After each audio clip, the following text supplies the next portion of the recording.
वृंदावन की गलियों में एक नन्हा बालक अपनी मीठी मुस्कान और शरारतों से सबका दिल जीत लेता था।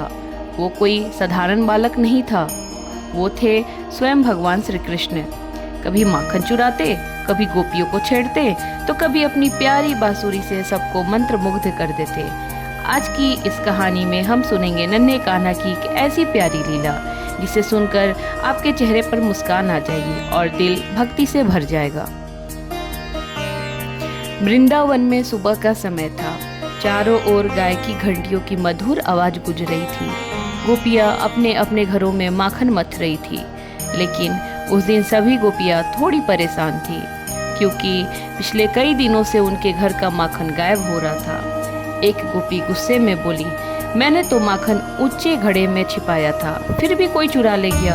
दूसरी गोपी बोली, और मेरे घर में तो छोटे छोटे पैरों के निशान भी मिले हैं। सबको समझते देर नहीं लगी, ये काम किसी और का नहीं, नंदलाल का ही था। उधर नन्हे कृष्ण अपने दोस्तों संग पेड़ के नीचे बैठे मुस्कुरा रहे थे। कृष्ण बोले, आज हम सबसे स्वादिष्ट माखन खाएंगे। सभी ग्वाल बाल खुश होकर बोले, लेकिन कान्हा, गोपियों ने इस बार माखन बहुत ऊंचाई पर रखा है। कृष्ण शरारती मुस्कान के साथ बोले, तो क्या हुआ, हम भी तो वृंदावन के सबसे चतुर बालक हैं। थोड़ी देर बाद सभी बच्चे चुपके से एक गोपी के घर पहुंचे। कृष्ण ने इशारा किया, धीरे, कोई आवाज मत करना। एक बच्चा दूसरे के कंधे पर चढ़ा, फिर तीसरा, और सबसे ऊपर चढ़ गए नन्हे कान्हा। उन्होंने घड़ा उतारा और माखन निकालकर सबको खिलाने लगे। कृष्ण के गालों पर सफेद माखन लग गया था और सब बच्चे हंस रहे थे। तभी अचानक, अरे पकड़ो, फिर आ गया माखन चोर। गोपियां वहां पहुंच गई। सभी बच्चे भाग गए, लेकिन नन्हे कान्हा पकड़े गए। गोपियां कान्हा को लेकर यशोदा मैया के पास पहुंची। एक गोपी बोली, मैया देखो, आपका लाल फिर माखन चुराते पकड़ा गया। यशोदा मैया ने गुस्से का नाटक करते हुए पूछा, कान्हा, क्या तुमने फिर माखन चुराया?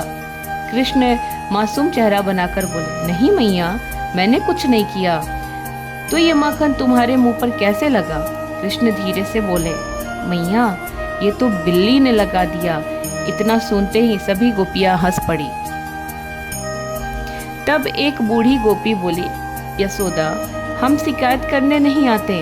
जब कान्हा हमारे घर माखन खाने आते हैं तो लगता है जैसे हमारा घर धन्य हो गया। सभी गोपियों की आंखों में एक प्रेम छलक उठा, क्योंकि वो जानती थी ये कोई साधारण बालक नहीं, ये स्वयं भगवान है जो प्रेम बांटने धरती पर आए हैं। भगवान श्री कृष्ण की बाल लीलाएं हमें सिखाती हैं कि जहाँ प्रेम, भक्ति और सच्चा मन होता है, वहीं भगवान का वास होता है। कृष्ण माखन नहीं चुराते थे, वे लोगों का प्रेम चुराते थे। तो भक्तों, कैसी लगी आपको नन्हे कान्हा की ये प्यारी लीला? अगर आपके चेहरे पर मुस्कान आई हो तो वीडियो को लाइक जरूर करें, और कृष्ण के भक्त हैं तो चैनल को सब्सक्राइब करना ना भूलें। कमेंट में जरूर लिखें, राधे राधे, जय श्री कृष्ण।